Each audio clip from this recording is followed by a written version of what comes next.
So one of the more fun things about being a more skilled visual effects artist since the days of RvD1 that we can attempt more ambitious shots like this. This is an idea that we had on set when we saw this puddle that was consistently there, and it's about just seeing the sorts of fun stuff you can do with lightsabers that we personally think would be fun to see, which is like dragging it through water, for instance.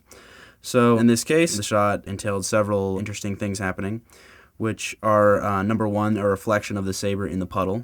And that was achieved by using a Force FX lightsaber, which is a toy that has an actual glowing electroluminescent blade. So we use that for the prop, which gave us an actual reflection in the puddle and also cast a little blue light on my pants there.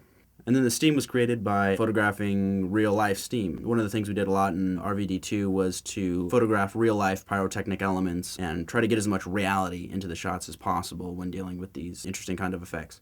So we actually achieved that by filming in a dark room with black walls, black ground, in the dark, and then illuminating the steam so that we can isolate it from the dark background and composite it into these shots. We did that by actually superheating a metal pipe with a blowtorch and then dragging the tip of it through a shallow oil drip pan with some water in it and created actual steam from a heated pipe and sort of followed it along with the camera to emulate the shot from the film. We also did a similar thing, moving the camera along over this puddle of water with some stuff called sticky match in the puddle, which is basically some explosive powder in adhesive tape that kicked up a lot of little bits of water and sparks and things like that, and pushed these around to match into the movement of the saber through the puddle and composited all that good stuff together.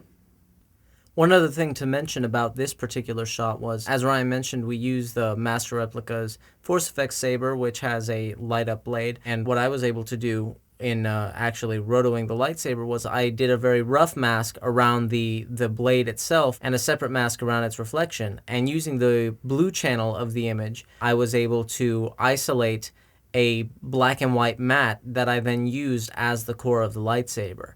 And then I treated that as any other lightsaber core by blurring it out to get the glows.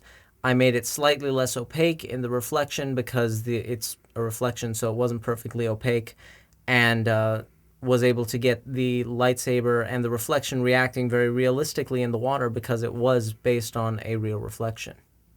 It's also worth noting that this is one of the first shots where our having shot in high definition started to come into play. You'll see at the very beginning of the shot, you can see my lightsaber a little bit in the puddle because it was reflected in the puddle. If we had shot standard definition video, you probably would never have seen it, and we wouldn't have put the effect in. But since we shot it in HD, you could see it, and the effect needed to be there.